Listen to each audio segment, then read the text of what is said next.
mega fight, super fight, the fight that we've all been waiting for. And that is for the undisputed welterweight championship of the world. It's going to come your way on July 29th on Showtime pay-per-view. And it will come from the fight capital of the world, Las Vegas, T-Mobile Arena.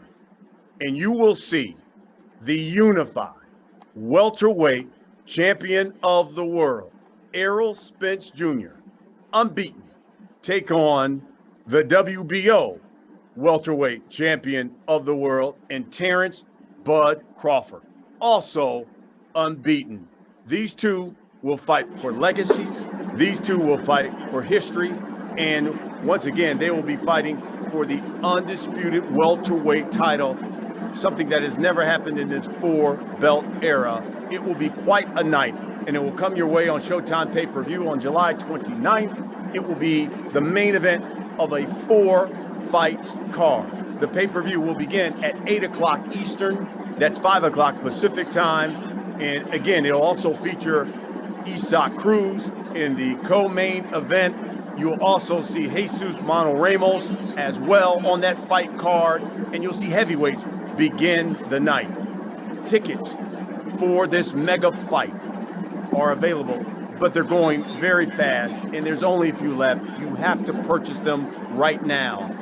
If you're going to do that, you can purchase your tickets through AXS.com. This, of course, event is brought to you by Premier Boxing Champions. It is being promoted by Man Down Promotions. Of course, that is a subsidiary under Errol Spence Jr. TBC Promotions, that also is a subsidiary under Terence Bud Crawford, and TGB Promotions as well. This is going to give us the opportunity, you, the members of the media, the opportunity to talk to both of these champions, both elite, both in the prime of their career. All you have to do is hit the raise your hand icon there on the Zoom. We will acknowledge you, and you can ask your question. First up is a man known as the Truth. Big Fish. Man down. He's the unified WBC, WBA, IBF welterweight champion of the world.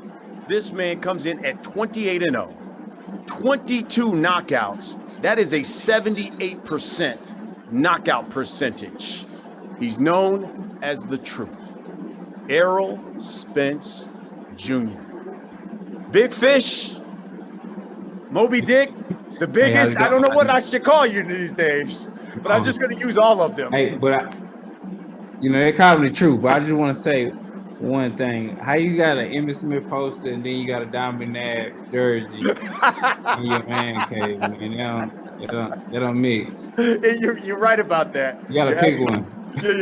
Well, he always got on me about my love for the Cowboys, so he gave me that, and so I had to take. And he was my radio partner. So that's the only reason why. Ended up in the garage. I love how perceptive you are. Listen, there's so many people watching this. Can you give us some insight on your training, how it's going for this fight?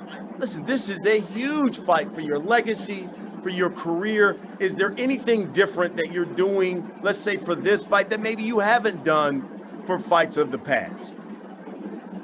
Well, I came out here to Vegas a little bit earlier, 3 weeks earlier, just to train and acclimate.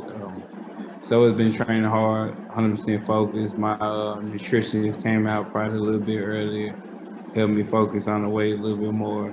So, but everything's been the same, man. Been training hard, 100% focused, going over game plan with my coach, and just making sure that everything's on point and we're not leaving any stones unturned. Like you said, this is a legacy fight.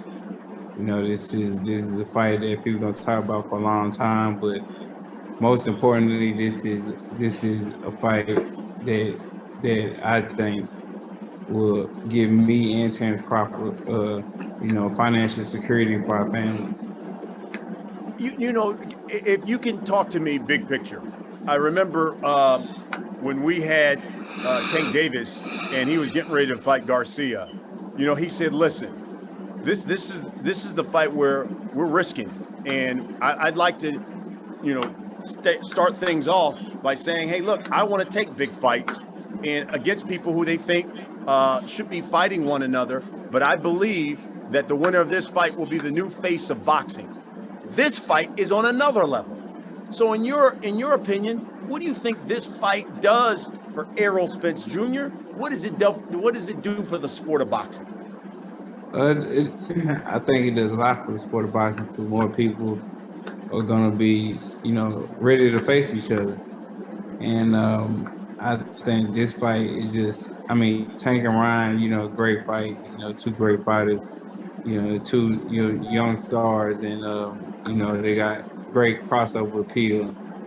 But I think this fight is just an old school fight, and two best fighters in the weight class, two best fighters in the world, fighting each other. It's rare that you get that, top 5 pound for pound guys, fight each other who've been in the weight class and fight each other for belts, and not just belts, all the belts. So I feel like this has a lot of history to it. First time undisputed at welterweight, and you got two old school fighters who really gonna go in there and go give it their all. Errol, do you like coming in, let's say, as an underdog? You look at it, this is a 50-50 fight. But if you go to Vegas, they have Bud Crawford as the slight favorite. They have, a lot of people have Bud Crawford as #1 pound for pound. But when I look at the resumes, it's like, wait a minute, if I'm not mistaken, Errol Spence Jr. is the unified champion. He's got 3 of the belts. He's unbeaten as well. Do you like when you come into situations like this as the underdog? And maybe it's because of everything that you've been through in your past. Nah, I don't even think about it. You guys remind me more than more than myself. I don't think about it at all. That's not, what I'm focused on. It really doesn't matter. It's just like when you watch even Floyd's career, that every time he accomplished something, they move the goalposts. So I feel once I beat Terence Crawford, he's gonna be somebody and make some type of, they're gonna move the goalposts again and say I've been away class too long or to wait. But I might be a big welterweight, but I've never missed a weight. Never missed a weight in, never miss weight off 0.1, none of that. Always at the weight or under. So I love it. When you look at this fight, what do you think it'll come down to? You're both highly skilled, both punchers, both will knock you out. When it comes into the ring, what do you think this fight basically is going to boil down to?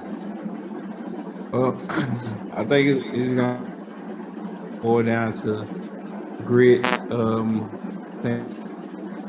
patience, focus, see who body and mind can, stand not only the most punishment, but and going through different highs and lows in the fight. Because I believe in the fight it's going to be, highs and lows. Pick it up. I might pick it up. We both might pick it up. It's in the fight. And whoever can, adapt or whoever can impose their style on that opponent, that's who's going to win the fight. What do you say to those who say, man, Bud Crawford's so athletic, switches, has rangy power. If he hurts you, he takes you out. I think that might be too much. Your response to that? It's been athletic fighters way more gifted than him than been before in boxing. So, like I said, that doesn't matter to me at all. I done beat, gifted athletes, and I done seen gifted athletes get beat too. They can say what they. I know my capabilities. I know how I fight. I know my mindset when I go in the ring. And I feel like I can beat any fighter. It doesn't matter if they're athletic. It don't matter nothing. It don't matter whether it's a skill set, whatever it is. I feel like I can adjust, or my style is just gonna impose on them so much that it might break them. Yeah, I remember when we were at the press conference. Terrence said, "This fight is going to show that we are now in the Bud Crawford era." In your opinion, this fight is going to show what about Errol Spence Jr.? It's gonna show what what I've been shown. I've been putting dudes out, touching dudes up. I don't think I got a born style. I guess I got just a fundamentally sound style or whatever they're saying, but it's gonna show that it's just my mindset and just my all my attributes that I have inside the ring is gonna dictate how the fight's gonna go. How much juice, how much energy is in this fight camp that you have? Because man, you've got one of the biggest fights on this planet coming up. One of your training partners now all of a sudden has a fight with Canelo coming up. Anthony Joshua's in camp. He's now got a fight coming up. How much juice is now in this Derrick James, Errol Spence stable? And Frank Martin's got a fight coming up. Yeah, Frank Martin fights this week. WC title. Make sure you tune in on Showtime.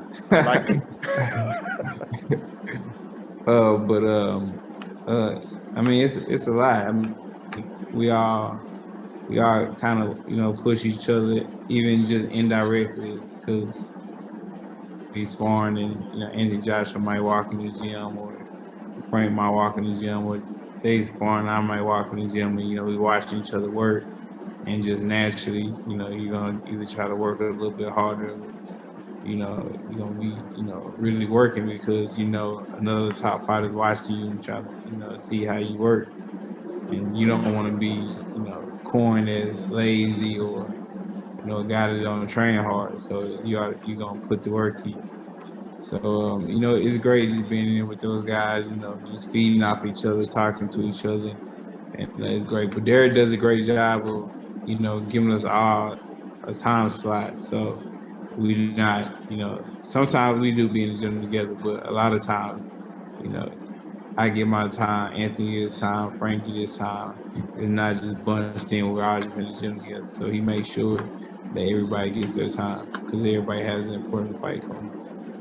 In my last question, it was something that kind of came up at one of the press conferences. Listen, Bud was talking about, hey, look, I've knocked everybody out that I've faced at welterweight. And I remember you interjected when he was talking, making his point. You said, listen, you haven't fought anybody. And you look at your resume, you fought a number of elite guys in their prime. Yeah, at the top.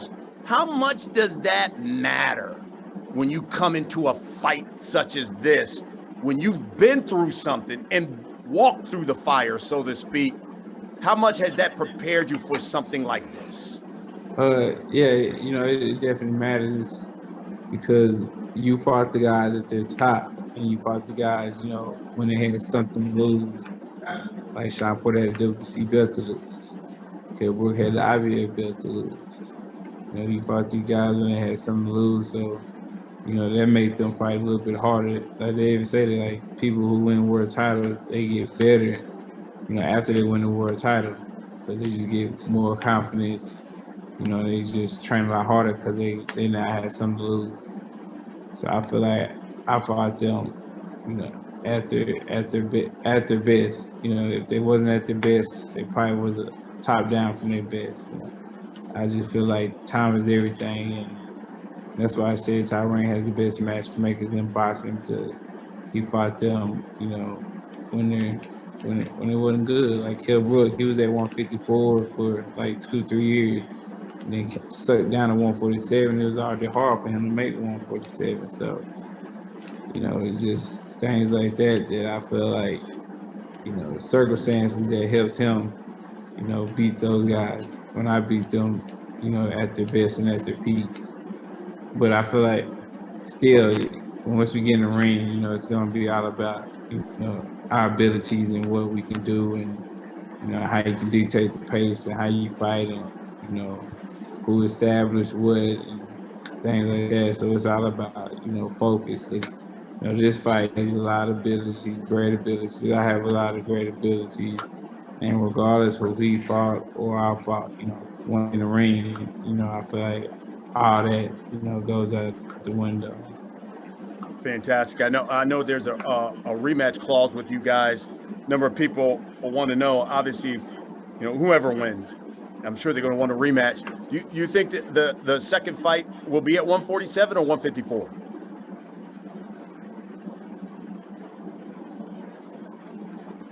There you go. All right. I know there are a number of people from the media who have questions for you. Let's get right to them. Andrew Roberts is with us as well from Swanson Communications. Andrew, let's let members of the media ask questions there to the unified champ, Errol Spence Jr. Thanks very much, Brian. As a reminder to media, if you have a question, please hit the raise hand icon at the bottom of the screen. Our first question is going to come from Andrew Jones with Anscape. Andrew, please unmute yourself and you can ask your question. Thanks as always, other Andrew. Just real quick for Errol. Errol, what was your favorite part of the first episode of All Access that you were able to see, if you did see it? And before the Leonard Bondu fight, or before any fight, when did strap season, man down strap season become the tagline that you are now known for? When did you start saying it? My first part was when we had a little get together with my families for Father's Day, and my girls had drew me up and painted you know, little posters, saying they love me, putting my age on there, all that type of stuff. Yeah, that's my favorite part. And strat season, it was a man down. Actually man down came from.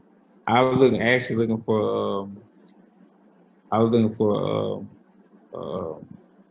something to put on my Instagram as like the title or whatever. And I was just looking, going to the song. Then he said, "Shots fired, man down." And then I had to put that on there. And then I had hashtagged it. And I just kept running with man down. And strap season came along when I was trying to fight Kill Brook, and I had to fight Bundu to fight Kill Brook. And then I did this whole after I beat Bundu, I did like that. And then I was yelling out strap season. All right, perfect. Thank you, Errol. Thank you for those questions, Andrew. Our next questions are going to come from Manuk Akopian with the LA Times. Manuk, please unmute yourself and you can ask your question. Errol, you mentioned that you already moved camp to Las Vegas 3 weeks before the fight. Was the move designed to accommodate Frank Martin's fight schedule this Saturday in Vegas, or did you feel that for a fight of this magnitude, it was necessary to train away from home in order to prepare? Yeah, basically, you know, Frank was already, you already know he's fighting this Saturday, and they was going out there, and I was like, I might as well go out there too. So, and I was like, I'm just gonna stay out here instead of going out there and coming back when Frank fight, and then leaving again a week later. I was like, I'm just gonna stay in Vegas for the whole 3 weeks. Thank you. All right, thank you, Manuk. Our next question is going to come from Robert Littall with Black Sports Online. Robert, please unmute yourself and you can ask your question. Hey, Errol, nice to talk to you again. The question I had for you, you kind of actually answered it a little bit, is initially you and Derek James were kind of just you two, was kind of you against the world, and now he has like this stable of excellent fighters. How has that made you a better fighter, being around those other fighters? And then the second question I have for you is, how did you know that Bud Crawford never used hot sauce? I feel like being in camp with them, it didn't make me. Being in the gym with them, it hasn't made me a better fighter. Probably Jamel probably made me a better fighter because just, you know, all the sparring that we had, you know, probably like 2 years ago. He sparred all the time. So if anybody made a better fighter, it was him. And I forget how I knew he ate hot sauce, but yeah, he said it, and then I just remembered that he didn't eat hot sauce. All right. Thanks very much, Robert. Our next question is going to come from Dan Rayfield with Big Fight Weekend. Dan, please unmute yourself and you can ask your question. Thanks a lot. Oh, Errol, how are you today? Good to talk to you. I'm good. My question for you, look, a lot of people have, when they think about this matchup, they have compared it potentially to what occurred many years ago between Sugar Ray Leonard and Tommy Hearns. They find that the styles maybe of you two guys mirror those guys. Obviously, you're both Black American fighters, huge fight, same weight class, unification, that sort of thing. They were for the undisputed. What is it, when you hear that, do you think that's a valid comparison? And when you hear that, this fight is being compared to those guys' legendary fight and two fights that they had, what do you think about that? How does that make you feel? It makes me feel great. Just getting compared to those guys, the amount of talent and skill set they had. But I think, just thinking about our fight, I think I feel like how big it is. Okay, Tommy Hearns and Ray Leonard, but I feel like it was more Marvin Hagler against Ray Leonard than anything, as far as just the style wise, how I fought and how Ray fought that fight. Because I don't think I fight like Ray Leonard or Tommy Hearns, but I get what people saying, the magnitude of it. But style-wise, I would say probably Ray Leonard and Marvin Hagler. All right, now just one other question for you. I know how much you wanted to make this fight, so much to the extent that you didn't take an interim fight when everything with this fight kind of fell apart at the end of last year, and he ended up taking the fight that he had against David Evanesian. And I wondered, how much did you consider also taking a fight while still trying to make this one? Or just a matter of, forget it. I'm going to just wait this out, let him do his fight, and we're going to get this done. Like, how did you deal with the question, should I fight or should I wait? Because now you're coming off, obviously, a much longer layoff than he is. Yeah, I was getting that question a lot, I was getting that, question a lot. And, they wanted me to fight and, get another fight. But I didn't want to risk, anything happening or, or injury or anything like that, or get cut. Anything could happen. So I decided to just sit in the house, chill, and just wait till we can get the either Terence Crawford fight or it's for sure not happening, and then I'll fight. But I was willing to sacrifice a payday and another win, just waiting on Terence, because I know the magnitude of this fight. Other people know the magnitude of this fight. I know how big it is, and this is a legacy defining fight. So I didn't want to just go off and he fought somebody. I won't fight somebody. I was just putting the ego to the side and just like I sit around. I just wait on him. All right, great. Thank you for that, Errol. And thank you for those questions, Dan. Our next question is going to come from Mark Lellenwalla with Front Office Sports and DAZN News. Mark, if you could please unmute yourself, you can ask your questions. Hey, Errol. With such heavy mutual respect between you and Terence, and without any verbal slinging of the mud, just off skills alone, can this fight crack a top 5 grossing boxing fight of all time? Definitely. If people know Terrence's mentality and know my mentality, we don't really talk that much. If somebody says something to us, then we'll talk and we'll jaw it. But other than that, we let our abilities talk. We got a lot of guys who talk a lot of crap. And they get in the fight, it's either born or they're not even fighting. So if my style, his style, there's no back down. If I push him, I know he's gonna push harder.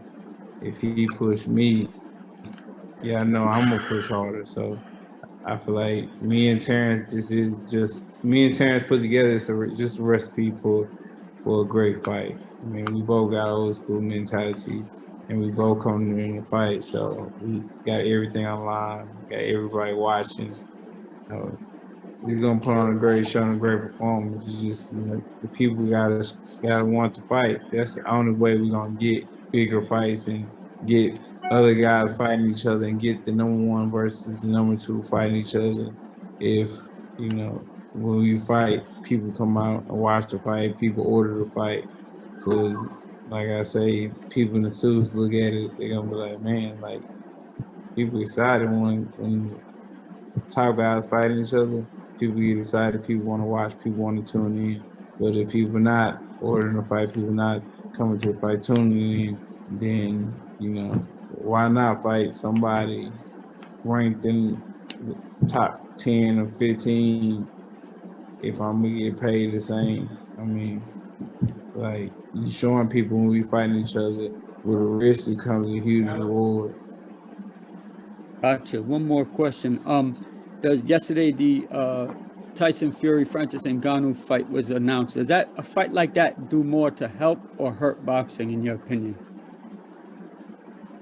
I mean, I don't know. I mean, it's an individual thing. I mean, it's definitely gonna fatten his pockets and Francis' pockets too. I feel like that's more of a money play than anything. That's like Floyd Mayweather and Conor McGregor. So that's more of a money play. So hey, kudos to them for getting the fight done. And I think the belts, I don't know, the belts, the people who make a lot of the rules sanction it. The WC did, so they fighting each other. So hey. All right, great. Thanks for those questions, Mark. Our next question is going to come from Ben Baby with ESPN. Ben, please unmute yourself and you can ask your question. Hey, Errol, hope you're doing well. I appreciate you taking the time. And kind of, it's interesting you mentioned the sanctioning bodies, because I was going to ask about that. Obviously, in that presser, there was a lot of, I guess in the first one you talked about the 3% fees and all that stuff. And over the years, there's been a lot of conversation about should there be one national, federally regulated sanctioning body. What would your thoughts be on that? Do you feel like there would be a lot of support is instead of having maybe 4 sanctioning bodies, having one that's federally regulated that kind of runs and oversees the sport? I mean, I'm not worried about it being, 3 sanctioned bodies, 4 sanctioned bodies, but it's just a lot. Like all these junior titles, and they make the secondary builds and just make intern builds, and you just got a lot of builds and people paying fees on it too. So it's just, I feel like it's too many builds in boxing. It's basically watered it down because people win the world titles and they're not earning none of the world titles. So I feel like it's just been watering down boxing. It just made it. I mean, if everybody can get a title, you get a title easily. You be with the right promoter and get a title, and it's. I feel like that's not right. You got guys who really work hard and been fighting the best competition. It doesn't need to be secondary builds.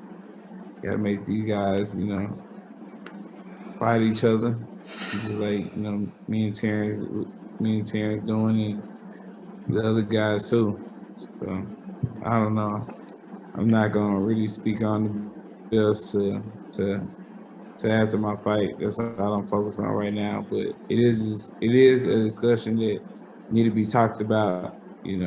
I get you got retired fighters talking about it, but it's gonna be more on the fighters that active now to talk about it and to make a change, because everybody need to be held accountable, not just the boxers need to be held accountable. The promoters need to be held accountable, the managers need to be held accountable, and the sanctioning bodies need to be held accountable too. Right. And last question for me, appreciate you saying that and sharing that. I think I've talked to you about, Terence now, it seems like for years, a lot of people have, when you were coming up, Even going back to 2018, did you feel like you needed, or when you look at the scope of the legacy of your career, it wouldn't really be complete until you faced him and had a victory against him? How much has that kind of been in your mind as you've kind of moved up, conquered belts, knowing that Terence is in the division and knowing what a fight against him could mean for your legacy? Yeah, I want to fight him because I feel like he was the guy. That's my dancing partner. He's the guy I need, and the other way around. I'm the guy that he needs, especially when we talk about legacy-wise and boxing-wise. I feel like if I didn't fight him, his name will always live a stain on just my name, and if he didn't fight me, my name will always live a stain on his name. Regardless if he want to say it or not. This is what it is, because wherever I go, people, always bring up, hey, when Terence Crawford gonna fight each other, and it's probably vice versa too. So, hey, we gotta make it happen just for our sake, just our legacy, and for the young guys, man. Just show them away, and show them that it is dope. As long as the business is right, the best fighting the best. It's dope. But, the business got to wait. And I think that's why this fight probably took a long time, because, on some parts, he didn't agree to a lot of things, and I didn't agree to a lot of things. And I think the fight got made because we, dropped our egos and our pride and got on the phone and talked to each other, hash things out, and got the fight made. Thank you, Errol. Thank you for those questions, Ben. Next up, Jake Donovan from Boxing Scene. Jake, please unmute yourself and you can ask your question. Thanks, Andrew. What's going on, Errol? I know you mentioned. I know you mentioned that you had to put your egos. You willingly put your ego aside. You made the sacrifice of staying out the ring. So we found out when the fight was made. When were you confident that this fight was going to happen, especially with everything you went through last year when you were pretty much left hanging? Basically, when we got, I wouldn't say it was the last hurdle, but it was the biggest hurdle, and it was just the splits. And I told him just give it to him. So like after I said that, that's what we got to fight. That was what got to fight, man. That was the biggest hurdle. Got you. When Gervonta and Ryan Garcia agreed to fight, were you confident, like once that fight happened, like did that like kind of make you more confident that it would? Because it seems like we're getting this trend of like similar fights, not as big as yours, but like, these guys that are young and hungry are now fighting each other.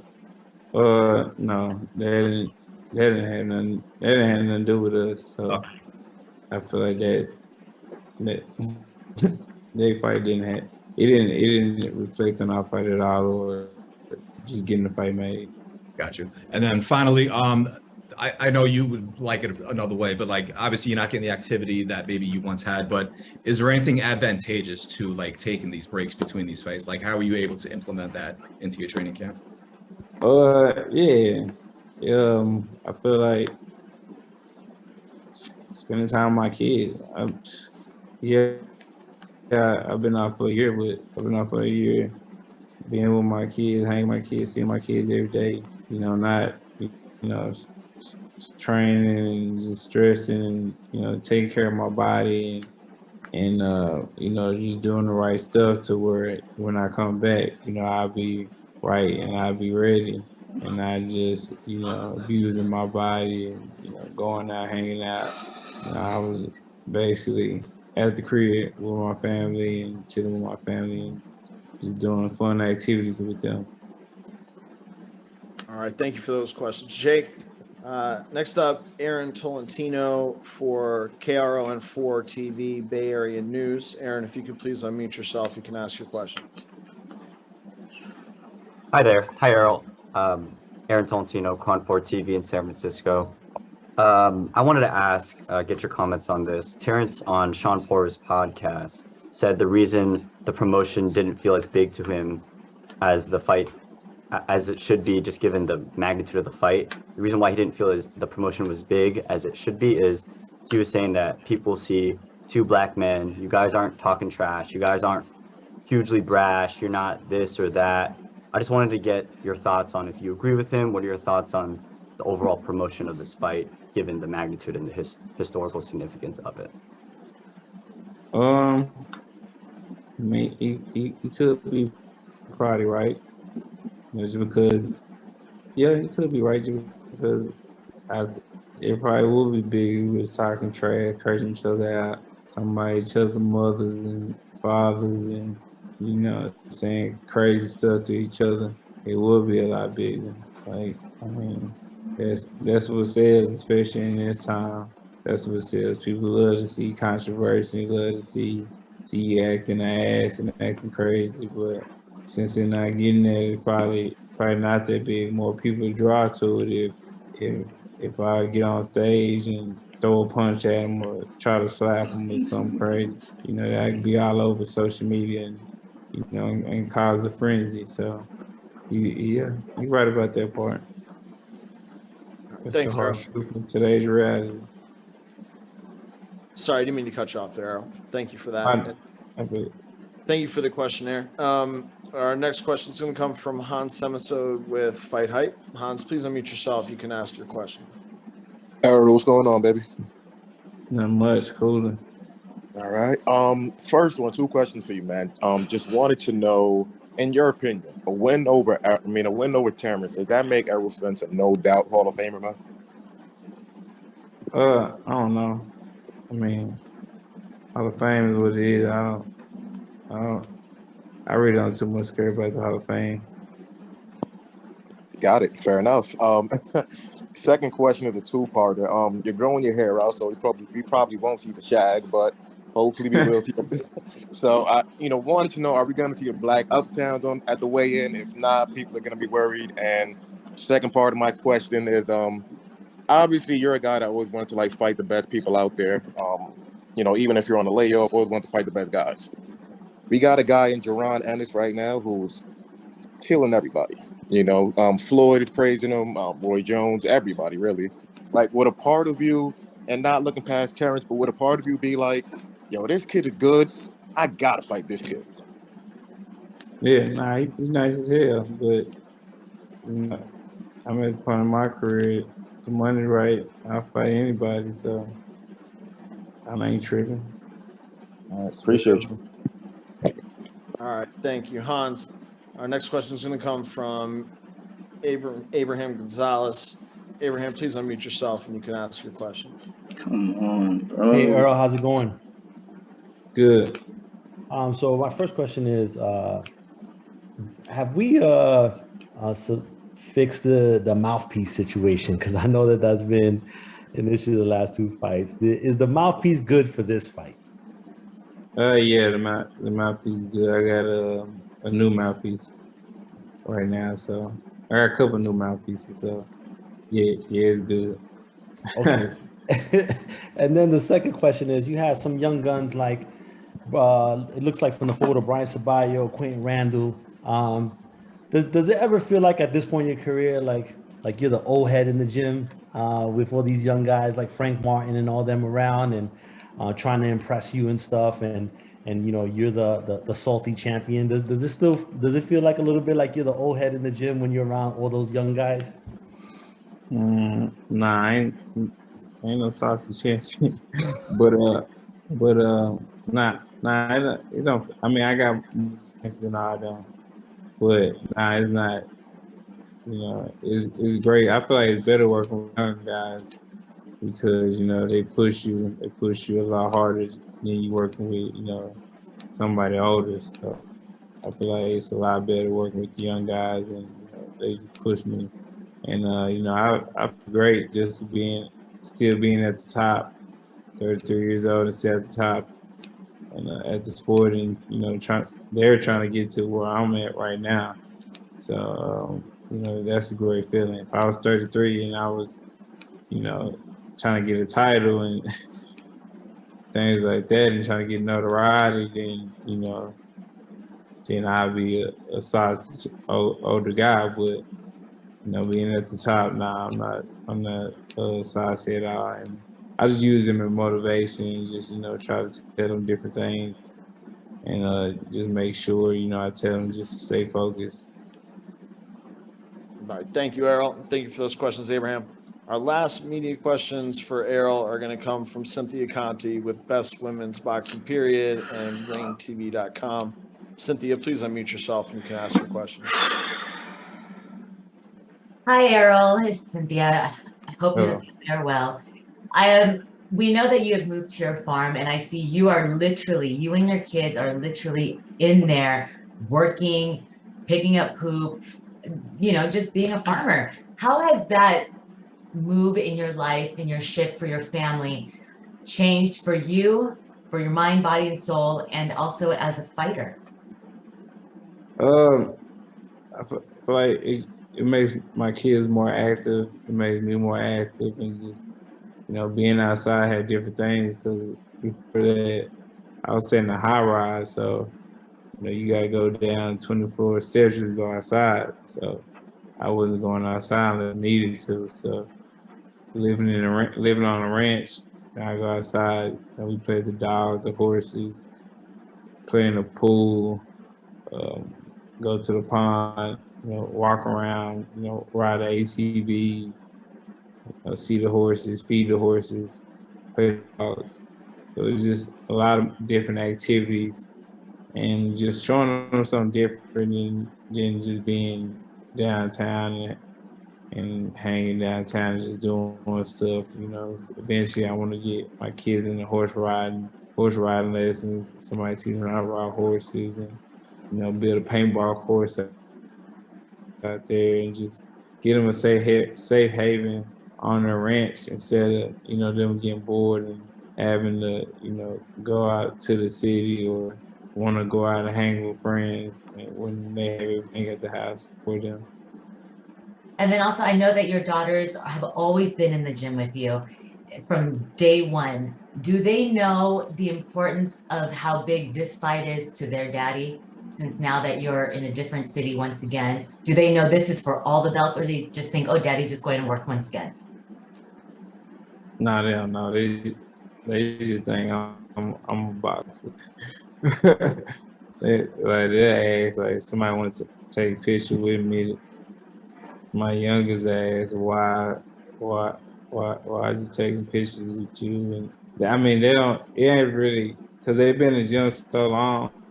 Like, I go spar and I get hit, I hit somebody, or somebody might be getting beat up in the gym, and they just acting like it's normal, like somebody eating a sandwich, because they've been in the gym so long. Like, you got other people, their kids be crying and stuff. With them, it's like they don't even blink an eye, because they've been in there their whole life. This is what they've seen throughout the day. I've been having them in the gym since they was in the car seat. I just bring the car seat in, just sit them up by the ring, and they just watch me train and work out. So they've been in the gym their whole life. So it's just normal to them. They just think I box for a living. But they hate training camps anyway, because they don't like to see me. Usually I get Airbnb in Dallas, and they hate coming to the Airbnb. They want me to come home. All right. Thank you, Errol. Thank you for those questions, Cynthia. That's a wrap for the media portion of the call with Errol. Media, please stick around. We'll have Terence here momentarily. With that, I'll turn it back over to Errol, or to Brian rather, to get closing comments from Errol. That's right. All right. Thank you, Andrew. So, Champ, appreciate it. Listen, give these guys a final word here. Everybody, all these members of the media who are going to be writing about this fight and talking about it, let them know what's at stake July 29th, and then your feelings, your final comments here, AKA the biggest, AKA put them in the dirt. I think I've gotten all the names out for you. Let these people know about July 29th. Free Smoke Jr. Free Smoke Jr. Hey, I want to make sure everybody tune in. This is an important fight for my legacy. I'm gonna put on a great show, a great performance. It doesn't matter if it's one side, it's gonna be a great performance. Y'all know I beat ass. So I want everybody to make sure they tune into this fight. This is an amazing fight. It's an old school fight. This, Sugar Ray Leonard, Timon Hearns, Marvin Hagler, Sugar Ray. This is Trinidad Vargas. These are all these great fights. Packed in all in one. My mentality. It's to fight. It's to win. It's to kill. That's his mentality: to fight, to win, to kill. So this is gonna be a legendary fight. We don't have to, talk crazy and do all the, crazy antics and, push each other and slap shit on each other's face and all that type of things. At the end of the day, I'm a man. My kids watching me. He's a man. His kids watching him. So, it's just mutual respect there. But I guarantee you, once you get in the ring, the mutual respect going out the door, and I'm going for the kill. I know he gonna try to kill, and I'm going for the kill too. It's man down, strap season, big fish, the truth, Free Smoke Jr. Y'all already know. Make sure everybody tune in. July 29th on Showtime pay-per-view. I love it. I love it. EJ, certainly appreciate it, champ. We'll get back to training. Look forward to seeing you this weekend in Las Vegas. Good luck to you, obviously, your fighter, Frank Martin. And we'll talk about it again this coming Saturday during the Frank Martin fight on Showtime Championship Boxing. Hey, for sure. Make sure everybody watch Frank Martin fight. It's a WC title eliminator. He's going to put on a great show and another great performance like he's been doing. And hopefully after this fight, he can fight for a title or the number 1 versus number 2 fight each other. And I know who that is. Who's the number 1 guy? Listen, the tip top, obviously, the tip top is Devin Haney. Whether or not he vacates, but right there with him is Gervonta Tank Davis. So, okay, and who's under him? Under Gervonta Tank Davis? For the WBC, who's under Devin for WBC? Well, you have the Ghost right there as well. The Ghost is there. But who's under Devin for WBC? WBC. Who's the guy you're thinking about? Huh? Who? Shakur. God damn it. I love it. You know what I'm saying? That's what it is. I love it. That's what it Act is. like you didn't know. I get it. You ain't want to get nobody no shout out from the other side. So yeah, you got Shakur there as well, because Shakur is Lord have mercy, that's something. EJ, thank you. Appreciate your time, my guy. Appreciate it. Let me bring in the person he'll be facing.